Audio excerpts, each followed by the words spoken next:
Oke, Bismillah. Statement Al-Quran syifa sebagai obat. Apa itu syifa? Itu dulu. Ya, apa itu syifa? Saya ingin selalu bergerak dengan pemahaman yang jelas. Ada apa namanya? Ontologi, epistemologi, dan aksiologi. Kita arahkan ke dasarnya dulu, ontologinya. Quran surah ke-17 Al-Isra. Ya, di ayat yang ke-82. Allah memberikan statement tentang syifa di situ. Ya, paling kiri agak ke tengah sedikit. Wa nunazzilu minal Qur'ani ma huwa syifaa'un wa rahmatun lil mu'minin wa la yazidudz zalimina illa khasara. Wa nunazzilu minal Qur'an, dan kami turunkan dari ayat-ayat Quran itu, minnya tab'id, menunjuk pada sebagian. Jadi nanti ayat Quran itu punya banyak keutamaan. Setiap ayatnya itu keutamaan pedomannya ke A, keistimewaannya bisa A, nanti yang lain bisa B, bisa C. Ada terkait dengan penyakit, ada terkait dengan kesuksesan, ada terkait dengan karir, dengan macam-macam. Ya, itu bimbingan yang kompleks dan sangat luas. Nah, ada sebagian ayat Quran itu yang ayatnya memberi petunjuk langsung berfungsi sebagai syifa. Ya. Wa rahmatul lil mu'minin, ada ayat lain berfungsi sebagai rahmat. Tapi ingat, lil mu'minin, bagi orang-orang yang yakin, tanpa ragu. Jadi kalau kita ingin berinteraksi dengan Al-Quran, kaidah pertamanya jangan pernah ragu. Ya, Quran surah kedua ayat 2. Dzalikal kitabu la raiba fi. Semua isi Al-Quran akan jadi petunjuk hudan lil muttaqin, bagi orang takwa. Syaratnya la raiba fi. Jangan ragukan sedikit pun. Anda ragu, Anda tidak mendapat manfaatnya. Oke, sekarang kita kembali. Apa itu syifa? Syifa sering diterjemahkan dengan obat. Ya, penawar. Syifa sesungguhnya punya arti yang lebih luas. Ya, obat itu di dalam Al-Quran, bahasa diksi Al-Quran, juga hadis, bahkan standar bahasa Arab biasa, itu setidaknya punya dua ya, diksi dari dua kasus yang terjadi. Ya. Satu begini, jika penyakit ya, yang butuh obat, penyakitnya itu berupa penyakit fisik saja, secara fisikal. Misal, saya katakan misalnya sakit gigi, fisik ya, fisik saya yang kena. Kemudian sakit perut, sakit kepala. Itu penyakitnya disebut dengan daun. Daun. Oke? Penawarnya, obatnya disebut dengan dawaun. Ini. Baik kan? Ya. Karena itu ada kalimat begini yang disandarkan pada Nabi SAW, likulli da'in dawaun. Di setiap penyakit fisik itu mesti punya keyakinan pasti ada obatnya. Jelas ya? Nah, yang kedua, ada jenis penyakit terkait dengan fisik juga, tapi sudah melewati batas-batas dawa. Jadi ini menggunakan obat medis standar, ya, ini susah. Bahkan sebagian mengatakan, dokter mengatakan, wah ini nggak bisa nih, udah give up gitu kan? It's impossible, ini nggak mungkin, ya. Jadi sudah give up di sini, ini udah nggak memungkinkan. Nah. Atau yang kedua, penyakitnya tidak terkait dengan fisik secara langsung, tapi ada yang terkait dengan aspek-aspek psikal, ya. Secara psikologis, penyakit hati, iri hati, dengki, dan dendam, dan itu juga berpengaruh kepada fisik, tapi sudah melampaui batas fisik. Orang iri hati kan fisiknya terganggu, kayak nak makan, kan? Ya, pusing, tidur, bahkan tidur pun masih nggak enak, ngigonya juga masih dengki juga, gara-gara kamu nih tidur, masih keluar kalimat itu, ya, nggak enak kan? Dan nggak mungkin berobat mencari dawa, nggak mungkin. Ya, silahkan cek ke rumah sakit, ada poli dendam, poli iri hati, nggak mungkin. Ya, yang ada poli gigi, poli mata, kan? Ya, poli iri hati, poli dendam, nggak ada, poligami nggak ada di rumah sakit. Anda nggak mungkin menemukan itu. Ya, nah maka penyakit yang lebih lekat kepada aspek non fisik itu seringkali diistilahkan oleh Al-Quran dengan kata marad namanya, maradun. Ya, penyakit hati. Karena itu ketika Allah menyifati orang munafik yang hatinya bermasalah, Allah tidak menyebutkan kata daun, tapi menyebutkan kata marad. Silahkan cek di Quran surah kedua Al-Baqarah ayat 10. Fi qulubihim marad. Ya, di dalam hati mereka ada penyakit. Hati yang di sini bukan hati fisik ya. Ya, tapi sumber kehidupan kita. yang ditetapkan oleh roh. Nanti ketika fisik itu mulai sempurna selama 4 bulan jadi mudghah. Jadi kan ada 3 tahapan seperti kita ketahui, ya. Dari mulai di Al-Arba'in, kalau kita baca Al-Arba'in, Al-Imam An-Nawawi, hadis nomor yang keempat, ya, Abdullah bin Mas'ud radhiyallahu ta'ala anhu, qala Rasulullah SAW, huwa as-sadiqul masduq, inna ahadakum yujma'u fi batni ummihi 40 yawman nutfah. 40 hari pertama, ya, itu baru berbentuk penyatuan, perpaduan antara spermatozoa dengan ovum, thumma yakunu alaihi 'alaqah. Kemudian misla dzalika 'alaqah, 40 hari kedua berbentuk zigot yang telah menempel di dinding rahim.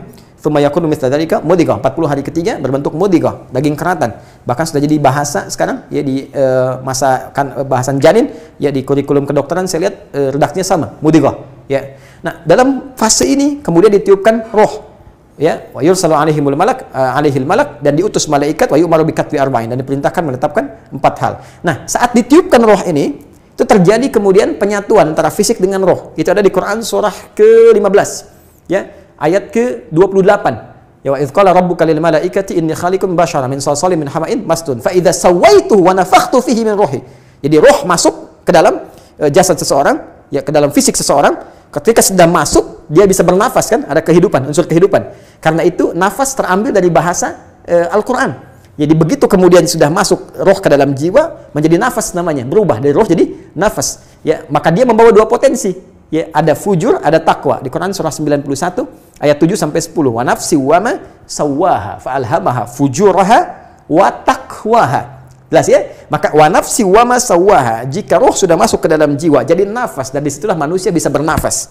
Tapi jangan lupa dia membawa 2 potensi. Ada potensi kebaikan, takwa, ada katalis kebaikan. Saya tidak mengatakan yang buruk. Itu katalisnya. Jadi lawannya langsung. Yaitu jujur, lawannya dusta. Ya, marah, lawannya sabar. Yang sabar itu takwa, jujur itu takwa. Yang marah, yang sombong, yang bohong, itu namanya fujur. Itu katalisnya. Jadi Allah menciptakan sifat marah bukan ingin membuat Anda pemarah, tapi ingin kemudian memacu supaya yang sabarnya muncul. Sebab kalau nggak ada marah, bagaimana bisa ada sabar? Itu cara membacanya. Nah, di sini terjadi pergolakan. Ya. Apa kaitannya dengan ini? Orang-orang yang tidak bisa mengendalikan sifat takwanya dan tidak menjadikan sifat fujurnya sebagai katalis, tapi diikuti menjadi dominan, maka jadi penyakit di hatinya. Itu yang disebutkan dengan marad namanya. Ya, itulah yang memunculkan penyakit riya, pamer, gitu kan? Sum'ah, ingin didengar orang, sombong turunannya, ya, kemudian dendam dan sebagainya. Ini marad. Marad ini dan penyakit yang sudah melewati batas fisik, kalaupun terkait dengan fisik, nggak ada obatnya dari dawa. Yang ada hanya syifa. Syifa. Maka jika ada orang tertentu yang terkena penyakit fisik yang sudah di luar batas dawa, yang medis misalnya udah nggak bisa nih, ini nggak mungkin, maka beralihlah dari dawa ke syifa. Ini yang pernah dilakukan oleh Nabi Ayyub alaihissalam. Ketika diuji dengan penyakit, Allah contohkan langsung supaya kita bisa meniru. Bukankah ayat ini turun ketika Nabi diuji dengan penyakit? Ya, supaya memohon kepada Allah. Jadi kan Nabi Ayub kan divonis dengan penyakit yang tidak pernah diderita oleh orang sebelum beliau, tidak akan dirasakan oleh orang setelahnya.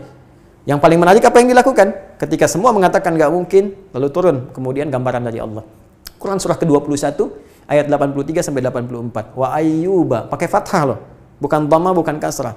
Ya, fathah itu menunjukkan sesuatu di masa lalu untuk dibuka bagi orang di masa depan. Ya, fataha itu dibuka. Itu ilmu lughahnya. Saya spesialisasi di bahasa Arab. Jadi di antara makna itu fathah, kenapa ada fathah, ada dhamma, ada kasrah, itu ada maknanya. Wa ayyuba, dan kami buka kisah Ayub di masa lalu sebagai inspirasi untuk orang di masa depan. Idnada rabbahu anni masanni yadhurru wa anta arhamur rahimin. Ketika beliau mulai meninggalkan opini manusia dan mulai kembali kepada Allah dengan sangat kuat untuk spesifik memohon kesembuhannya. Ya Allah, penyakit ini sudah mengganggu saya. Untuk ibadah, itu poinnya. Untuk ibadah. Jadi ternyata kalau ingin disembuhkan dengan cepat, arahkan kesembuhan itu untuk niat kita beribadah. Kalau cuma pengen sembuh saja, jangankan Anda yang belum beriman pun kalau sakit pengen sembuh. Terus Anda tujuannya apa dari kesembuhan itu? Kalau cuma pengen minta dunia, apa dengan sakit belum cukup menjadikan Anda ingat Allah? Maka arahkan permohonan itu untuk kesembuhan supaya punya niat ibadah. Ya Allah, saya pengen sholat lagi. Ya Allah, saya pengen ke masjid lagi, pengen tahajud lagi. Mohon ya Allah, penyakit ini sudah mengganggu saya tahajud, saya pengen sholat lagi.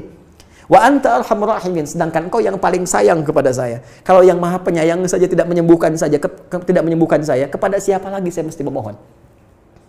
Nah, tahu apa yang terjadi? Begitu kalimat itu muncul dengan penuh kekuatan, keyakinan, visi yang benar, memanggil Allah dengan panggilan yang sangat halus, lembut, ya, terasa ke dalam jiwa, Maka jawabannya tidak menunggu lama. Fastajabna lahu fakashafna ma bi min dhurrin wa atainahu ahlahu mithlahu ma'ahum rahmatan min indina wa dzikra lil 'abidin. Lihat ujung ayatnya. Kami langsung sembuhkan penyakitnya. Kami singkapkan semua rasa sakitnya. Kami kembalikan semua yang dia rasakan rugi.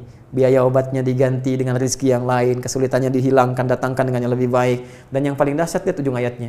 Wa dzikra lil 'abidin. Kami jadikan inspirasi, pengingat bagi hamba-hamba Allah yang soleh, yang diuji dengan penyakit yang serupa, maka amalkan amalan Ayub untuk mencari syifa. Ya, maka ini ikhtiarnya. Termasuk syifa, bisa mengobati penyakit hati.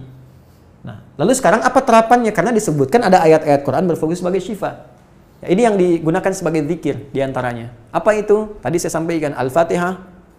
Ya, itu lengkap. Al-Fatihah itu disebut syafiyah. Surah syafiyah, surat penyembuh. Silahkan Anda buka semua kitab tafsir. Di antara fadilah surah Al-Fatihah, kisah pertamanya adalah kisah seorang kepala suku di Arab yang digigit kalajengking. Bayangkan, kalajengking Arab pada saat itu. Ya, dan sudah kena racun dan sulit. Orang semua sudah give up, ini nggak mungkin. Ya, apa yang terjadi? Ditemukan sahabat Nabi, secara singkat diketahui, ditanya ada yang bisa menyembuhkan, mereka berkata Allah yang menyembuhkan, tapi kami bisa berikhtiar. Dipanggil mereka, dibacakan Al-Fatihah, sekali bacaan, tanpa diulang-ulang, tanpa pakai alat-alat tertentu, tiba-tiba syufia disembuhkan sampai diberikan hadiah berupa beberapa kambing. Tapi mereka, mohon maaf izin, Ibu Rektor dan sebagainya, mereka khawatir jadi gratifikasi. Dibawalah kambing itu kepada Nabi, disampaikan, boleh nggak makan dari sini? Jawab Nabinya apa? Dari mana kalian tahu kalau surat itu bisa berfungsi menyembuhkan? Al-Fatihah. Tapi gimana cara baca Al-Fatihahnya? Karena dulu orang sekali baca sembuh, sekarang orang 1000 kali malah nambah penyakit. Apa yang salah? Nah, berarti nanti ada terapan lagi ilmu yang lain, kan? Nanti ada surah ke-26, Asy-Syu'ara ayat 80 itu zikirnya Nabi Ibrahim. Biasanya saya praktekkan ini, ya termasuk dengan kawan-kawan, saya suka sampaikan kalau ada yang dirasa-rasa sambil dipegang, sambil kembalikan kepada Allah, baca wa idza maridtu fahuwa yashfin. Kalau saya sakit pasti Allah sembuhkan, nggak mungkin dititipi penyakit kalau nggak ada hikmah di balik itu.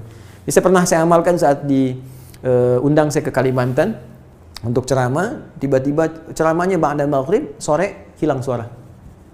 Hilang. Sama sekali nggak ada.